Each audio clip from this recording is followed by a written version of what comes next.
मुसल्लती इत्तेहाद के उम्मीदवार यूसुफ रजा गिलानी बिला मुकाबला चेयरमैन सेनेट मुंतखब। नून लीग के सेदाल खान नासिर भी बिला मुकाबला डेप्यूटी चेयरमैन सेनेट बन गए। तहरीक इंसाफ के बाइकआउट के बायस किसी मुखालिफ उम्मीदवार ने कागजात जमा नहीं कराए।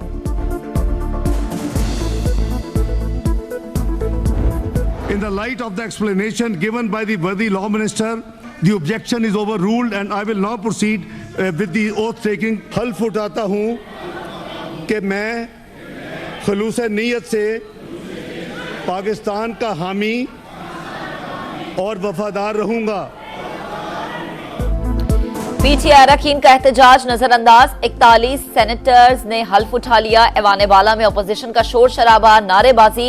डॉक्टर जरका का डाइस के सामने आकर एहतजाज। सेनेटर फैसल वाटा और मौलाना अब्दुल वासे ने हल्फ नहीं उठाया। खैबर पख्तूनख्वा का जो सूबा है उसके सेनेटर्स मौजूद नहीं हैं कि आर्टिकल 59 के मुताबिक जब तक हर सूबे से मुंतखब सेनेटर्स आके अपना हल्फ ना उठा लें तब तक senate house of federation, upper house of parliament वो मुकम्मल नहीं होता। जब तक मुकम्मल नहीं होता तो किसी किस्म का इलेक्शन इखलाकी तौर पे भी और कानूनी तौर पे भी नाजायज हो। चेयरमैन और डेप्यूटी चेयरमैन सेनेट का इलेक्शन गैर आईनी करार। खैबर पख्तूनख्वा के सेनेटर्स की गैर मौजूदगी में ऐवान बाला की तश्कील नामुकम्मल है। केपी की नुमाइंदगी के बगैर इंतखाब मुल्क के लिए नुकसानदेह। मौजूदा सूरत हाल में सेनेट इलेक्शन में हिस्सा नहीं ले सकते। सेनेटर अली जफर का इजहार ख्याल। कहा, इलेक्शन कमीशन हर वो हरकत करता है जिससे आईनी बहरान पैदा हो। हाउस कंप्लीट है for constitutional purposes.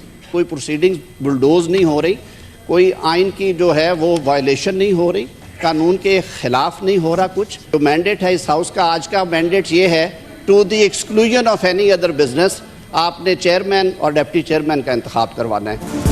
Khyber Pakhtunkhwa में सेनेट इलेक्शन किसी कुदरती आफात की वजह से मुलतवी नहीं हुआ। मखसूस नशिस्तों पर हल्फ नहीं लिया गया। स्पीकर केपी असम्बली ने अदालती हुक्म हवा में उड़ा दिया। विफाकी वजीर कानून आजम नजीर तारड़ का जवाब। कहा, आईनी तकाजों के मुताबिक हाउस मुकम्मल है, आइन की कोई खिलाफ वर्जी नहीं हो रही। पाकिस्तान स्टॉक एक्सचेंज में नई तारीख रकम। पहली बार 70,000 पॉइंट्स का संगे मील अबूर। ट्रेडिंग के दौरान 100 इंडेक्स में 600 से ज्यादा पॉइंट्स का इजाफा। निजकारी प्रोग्राम में पेशरफ्त और फॉरेन इन्वेस्टमेंट मार्केट में तेजी की वजह करार।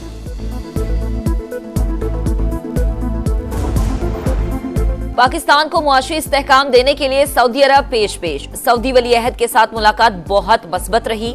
शहजादा मोहम्मद बिन सलमान ने पाकिस्तान में सरमायाकारी की यकीन दहानी कराई। विफाकी वजीर खजाना मोहम्मद औरंगजेब की मीडिया से गुफ्तगू। कहा, IMF प्रोग्राम पर वाशिंगटन में बातचीत होगी। फेडरेशन में जो भी करेंगे सूबों की मुशावरत से करेंगे। आने वाले दिनों में महंगाई में कमी की नवीद भी सुना दी।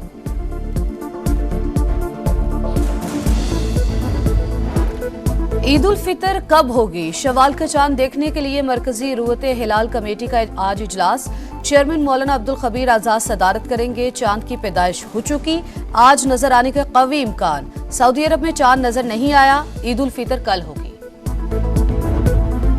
ईद शॉपिंग का फाइनल राउंड। जगमग जगमग करते बाजार, हर तरफ खरीदार। मार्केट्स में गहमा गहमी। खवातीन ने कपड़े और जूते ले लिए। मैचिंग चूड़ियों, अंगूठियों, नेकलेस और मनपसंद झुमकों की तलाश। मेहंदी के स्टॉल्स पर बेपना रश।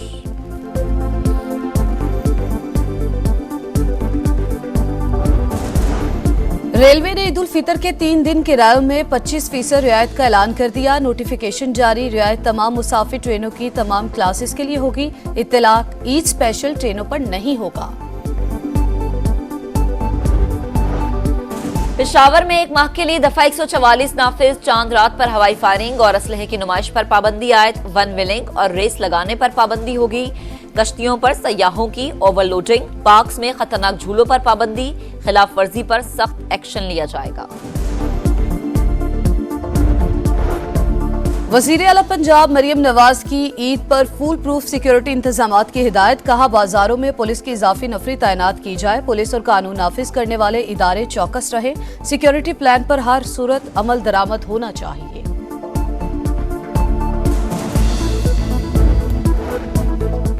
कराची में खूनी लुटेरों ने एक और जान ले ली। गरीबाबाद में डाकुओं की फायरिंग से सिक्योरिटी गार्ड कत्ल। मुल्जिमान स्नैप चेकिंग के बाद गिरफ्तारी के खौफ से मोटरसाइकिल छोड़कर करीबी सोसाइटी में दाखिल हुए। मकतूल ने पकड़ने की कोशिश की तो जान ले ली। शेरशाह में दौरान डकैती मज़ाहमत पर जख्मी होने वाला कोस्ट गार्ड ऑफिसर दम तोड़ गया। रवां साल डकैती मज़ाहमत पर 60 अफराद कत्ल। रमजानुल मुबारक में 20 अफराद जान से गए।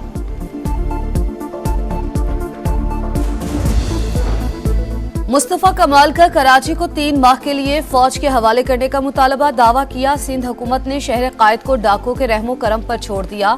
कहा वजीर दाखिला सिंध बताएं पुलिस क्यों एक्शन नहीं ले रही। वजीर दाखिला सिंध का भी जवाब आ गया। कहा कराची में जंगी हालात नहीं, जो फौज बुलाई जाए। शहर कायद में लुटेरों के खिलाफ भरपूर एक्शन होगा। जिना हाउस जलाओ घेराव का केस। ईद से पहले 43 मुल्जिमान की जमानत न हो सकी। प्रोसिक्यूशन मुकदमे का रिकॉर्ड इंसदादी दहशतगर्दी अदालत में पेश करने में नाकाम। समाअत 17 अप्रैल तक मुलतवी। रिकॉर्ड और वकला दलाइल के लिए तलब। भारत की जानिब से पाकिस्तानी शहरियों के कत्ल से मुतालिक मीडिया रिपोर्ट्स देख रहे हैं, फिलहाल तबसरा नहीं कर सकते। तर्जुमान अमरीकी महकमा खारजा की ब्रीफिंग।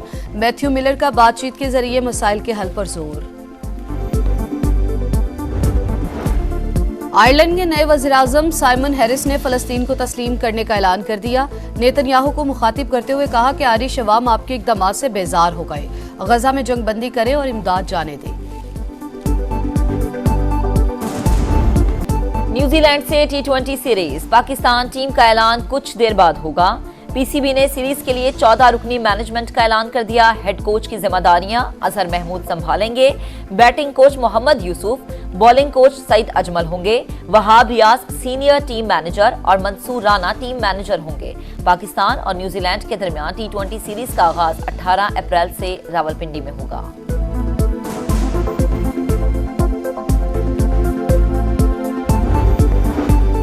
आर्मी चीफ की जानिब से कौमी क्रिकेटर्स के एजाज में इफ्तार डिनर का एहतमाम। मोहम्मद रिजवान उम्र की अदायगी की वजह से शिरकत न कर सके। बाबर आजम समेत फिटनेस कैंप का हिस्सा खिलाड़ियों ने शिरकत की। इफ्तार डिनर में चेयरमैन पीसीबी मोहसिन नकवी भी दीगर ऑफिशियल्स के साथ शरीक हुए। Army chief general Asim Munir ने कप्तान बाबर आजम को एजाजी शील्ड भी दी।